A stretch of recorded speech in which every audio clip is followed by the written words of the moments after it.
कश्मीर में कश्मीरी पंडितों को पलायन करवाना हमेशा से एक मुद्दा रहा। नतीजे बता रहे हैं कि कश्मीर में पंडितों के लिए ज्यादा कुछ बदला नहीं, वापसी संभवतः इतनी आसान है। आप सोचिए जरा कि कश्मीर में एक हिंदू नहीं जीता जबकि जम्मू में कई मुस्लिमों की जीत हुई, तो क्या ऐसे में कश्मीरी पंडितों की वापसी संभव हो पाएगी कि नहीं हो पाएगी? कश्मीर में हिंदुओं की आवाज कौन बनेगा? कश्मीर के रिजल्ट पर हमारी एक खास रिपोर्ट देखिए।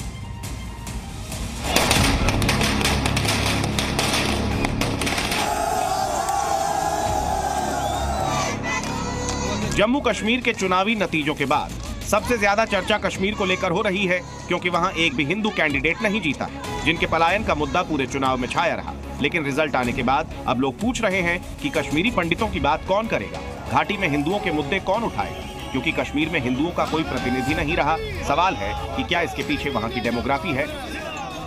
कश्मीर में मुस्लिम 90% से ज्यादा है, जबकि दूसरे नंबर पर हिंदू थे, जिसमें ज्यादातर कश्मीरी पंडित और गुज्जर थे।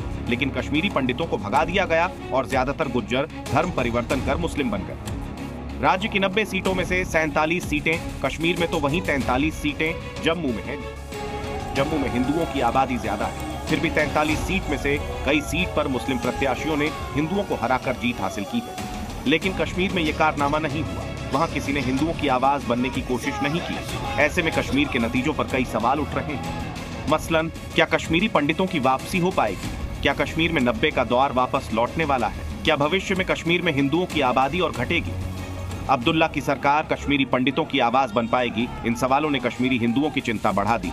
फिलहाल इन सवालों के जवाब मिलना मुश्किल है, लेकिन नतीजे देखकर तो यही लग रहा है कि कश्मीरी पंडितों को घर वापसी के लिए अभी और इंतजार करना पड़ सकता है। ब्यूरो रिपोर्ट, जी मीडिया।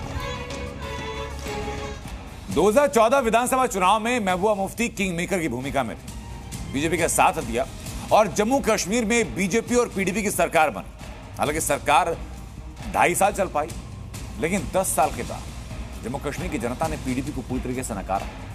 पीडीपी उन सीटों को बचाने में भी नाकामयाब रही जो कभी पीडीपी का गढ़ हुआ करती थी। लेकिन ऐसा क्या हुआ?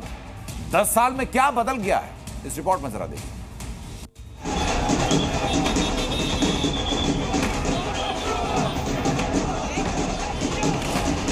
नेशनल कॉन्फ्रेंस और कांग्रेस के खेमे में जश्न है, तो वहीं महबूबा मुफ्ती की पार्टी पीडीपी के खेमे में मायूसी।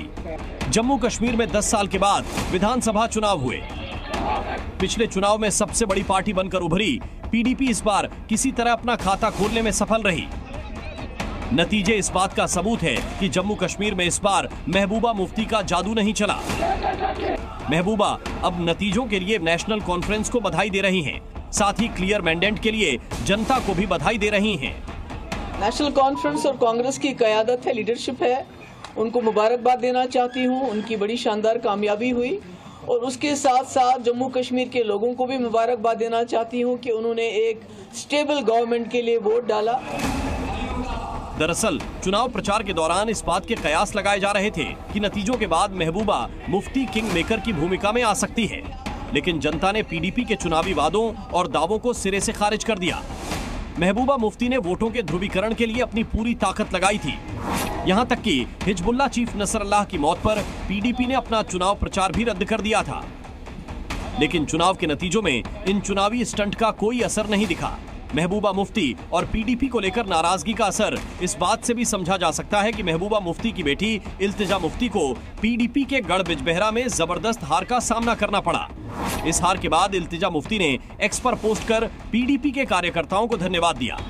हालांकि पीडीपी की हार के पीछे एक वजह स्थायी सरकार को लेकर लोगों का फैसला भी हो सकता है। नतीजे साफ बता रहे हैं कि इस बार जम्मू कश्मीर में एक जैसी विचारधारा वाली दो पार्टियों में वोटों का बंटवारा नहीं हुआ, जिसका फायदा नेशनल कॉन्फ्रेंस और कांग्रेस को मिला तो पीडीपी को नुकसान उठाना पड़ा। ब्यूरो रिपोर्ट, जी मीडिया।